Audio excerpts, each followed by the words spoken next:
Sumasahimpapawid mula sa Premier Ibanag City of the North. Para sa Diyos at sa Pilipinas nating mahal, ito ang DZYT 765 SMNI Radio Tuguegarao. Kapartner mo sa balita at serbisyo. Mga balita, impormasyon, serbisyo at inspirasyon dito lang sa DZYT 765 SMNI Radio Tuguegarao.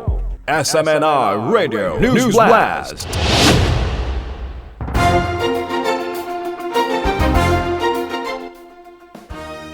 Dalawang kongresista nagbitiw sa pwesto sa Kamara.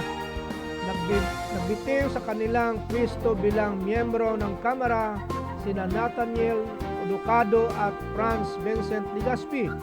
Sa plenary session nitong Lunes, inuutos ng Kamara sa tanggapan ng Secretary General na alisin na sa roll of members ang pangalan ng dalawa kasunod ng kanilang pagbibitiw. Si Ducado ay kinatawan ng isang tahanang party list habang si Legaspi naman ay mula sa Pinoy Workers Party List. Hindi naman agad nagbigay ng detalye ang Kamara hinggil sa dahilan ng kanilang pagbibitiw sa pwesto.